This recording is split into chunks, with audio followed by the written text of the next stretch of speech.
Les amis, le Sénégal traverse en ce moment l'un des épisodes politiques les plus inattendus de son histoire récente. Ousmane Sonko, l'homme qui a bâti l'opposition moderne, et Bassirou Diomaye Faye, son bras droit, ou encore son compagnon de route, qui est devenu président grâce à lui, sont aujourd'hui engagés dans un bras de fer ouvert. Ce qui devait être un projet commun, un front unifié contre le système, devient progressivement un espace de tension, d'interprétation contradictoire et de lutte d'influence. Dans cette vidéo, nous allons décortiquer d'où vient ce désaccord, comment on en est arrivé là, qui veut quoi, est-ce que cela signifie pour l'avenir du Sénégal, mais aussi pour l'équilibre politique de toute l'Afrique de l'Ouest. Nous allons analyser le désaccord qui oppose aujourd'hui Sonko et le président Diomaye Faye. Le rôle central qu'a joué Sonko dans l'ascension fulgurante de Diomaye. Les risques internes pour le gouvernement de rupture. Les implications géopolitiques, institutionnelles et sociales. Et enfin, les scénarios possibles pour les mois à venir. Salut à toi, bienvenue sur ma chaîne. Moi c'est Ndjalou. Et ici je te parle de géopolitique africaine, de souveraineté et de dynamique politique de notre continent. Sans filtre, sans langue de bois comme dans cette vidéo. Et si ces sujets t'intéressent, abonne-toi dès maintenant. Pour comprendre le désaccord actuel entre le président Bassirou Diomaye Faye et Ousmane Sonko, il faut revenir en arrière. Pendant longtemps, Bassirou Diomaye Faye était une figure discrète, mais essentielle au sein du PASTEF. Juriste, cadre administratif, organisateur, il était celui qui structurait les textes, les stratégies, l'organisation interne. Mais c'est Ousmane Sonko qui, grâce à son charisme, sa popularité, son combat constant contre le système, a porté PASTEF au sommet de l'opinion. Le légendaire, l'incontournable, on est là pour lui, c'est Ousmane Sonko. Je n'ai jamais eu une conviction envers un politicien à part Ousmane Sonko. Lorsque Ousmane Sonko est frappé par la décision judiciaire qui l'écarte de la présidentielle de 2024, il prend une décision historique, faire de Diomaye Faye son plan B. ma gëm ni Sonko mooy Diomaye du waxantu waaye Diomaye mooy Sonko du waxantu. Un choix risqué, un choix audacieux, mais aussi un choix qui allait changer à tout jamais le destin du Sénégal. Libérés quelques jours avant les élections grâce à la loi d'amnistie, les deux hommes descendent ensemble dans les rues. L'image est forte, le message est clair. C'est Sonko qui porte Diomaye jusqu'au fauteuil présidentiel et le peuple suit. Vous voyez tout le monde qui est là, c'est Dieu, c'est pas Ousmane Sonko. Aujourd'hui, on est aujourd'hui là pour manifester ça, pour dénoncer l'injustice qui est au Sénégal depuis 5 ans, depuis 6 ans. Je suis très contente et c'est sûr que je ne suis pas la seule. Tout le monde est là, vous avez vu le monde, donc vraiment c'est une grande émotion que notre leader soit libéré. Cette double libération intervient après l'adoption, le 6 mars dernier, d'une loi d'amnistie, un texte voulu par le président Macky Sall pour sortir de la crise politique provoquée par l'annonce du report de l'élection présidentielle. Décision finalement retoquée par le Conseil constitutionnel. Ousmane Sonko, lui, était emprisonné depuis juillet dernier pour atteinte à la sûreté de l'État, une manière, affirme ses soutiens, de lui barrer la route à l'élection présidentielle.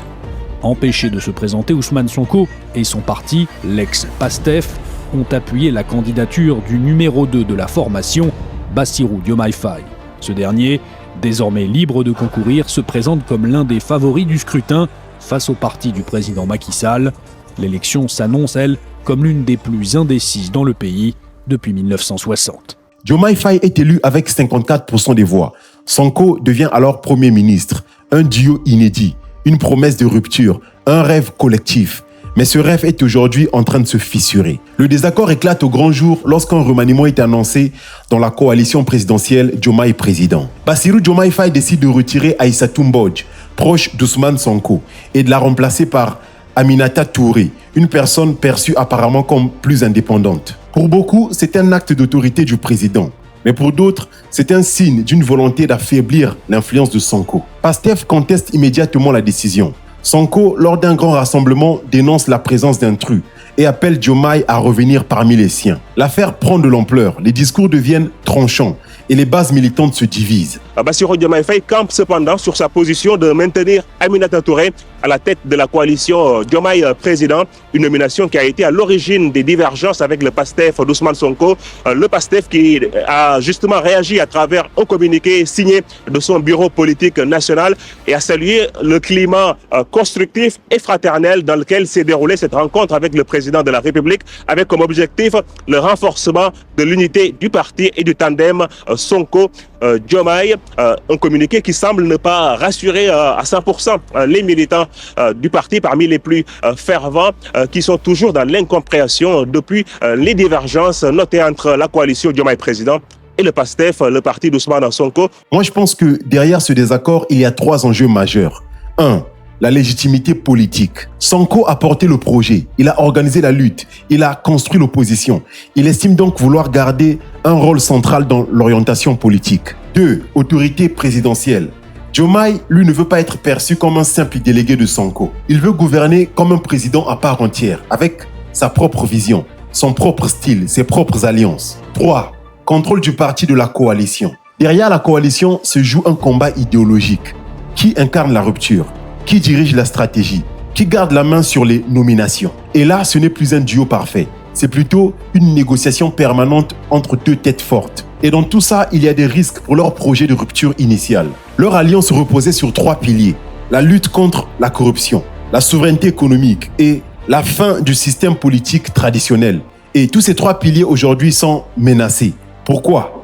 Tout simplement parce qu'un gouvernement divisé perd en cohérence, en efficacité et en autorité morale. Les Sénégalais ont voté pour une équipe. Ils ont voté pour un projet. Ils n'ont pas voté pour une guerre interne. Si cette fracture grandit, elle pourrait ralentir les réformes, fragiliser les institutions, aussi donner une force à l'opposition. Pourquoi pas diviser en passant le camp de rupture? Officiellement, le président Diomaye Faye appelle au calme. Il dit qu'il n'y a aucun problème avec Ousmane Sonko, qu'ils sont amis et qu'il n'y aura pas de rupture. Et officiellement, Sonko dit rester loyal, tout en défendant l'intégrité de PASTEF. Mais dans les coulisses, le ton est plus ferme, les ambitions sont plus claires et les réseaux s'organisent déjà autour de 2 pôles. Nous sommes là parfaitement dans une situation où le discours public rassure, mais la réalité politique inquiète. Le Sénégal est un pays clé en Afrique de l'Ouest. Stabilité politique historique. Transition démocratique exemplaire. Intérêt économique majeur pour les puissances internationales. La tension entre Diomaye et Sonko a donc des conséquences directes sur la stabilité institutionnelle. Car un désaccord entre président et premier ministre peut bloquer les décisions vitales. Cette tension a des conséquences directes sur l'image internationale du Sénégal. Les partenaires étrangers observent avec inquiétude.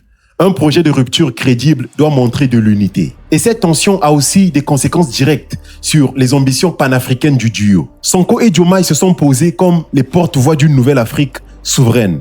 S'ils se divisent aujourd'hui, cette ambition prend un coup sérieux. Voici les scénarios possibles à venir entre Sonko et Diomaye. Scénario numéro 1. Apaisement durable. Ils se mettent d'accord, ils définissent clairement leur rôle. Chacun garde sa place et le projet continue. C'est possible, mais cela exige discipline et compromis. Scénario numéro 2. Rupture partielle, recomposition. Ils ne rompent pas officiellement, mais chacun construit son propre réseau. On voit émerger 2 camps au sein du pouvoir. Et je pense que c'est le scénario le plus probable à court terme. Scénario numéro 3. Conflit ouvert. Et je vous avoue que ce scénario me fait plus peur. Le désaccord devient une guerre politique. Le gouvernement se fragilise et la coalition éclate. Ceci est le scénario le plus risqué pour le Sénégal et pour la stabilité régionale. Enfin, scénario 4. Réconciliation stratégique. Une médiation religieuse, diplomatique ou interne ramène la paix. Ce scénario est possible si la pression populaire devient forte. La question que tout le monde se pose est simple. Le Sénégal vit-il un simple désaccord passager ou sommes-nous face à la première grande fracture du gouvernement de rupture? L'histoire entre Ousmane Sonko et Diomaye Faye est tellement profonde, trop liée, trop symbolique pour se terminer en simple rivalité. Le destin du Sénégal pour l'instant reste entre leurs mains et comme toujours, nous suivrons ce dossier de très près sur la chaîne. Et comme le dit un proverbe africain, quand 2 éléphants se battent, c'est l'herbe qui souffre. Dans un pays, quand les grands s'opposent, c'est toujours les citoyens qui en payent le prix.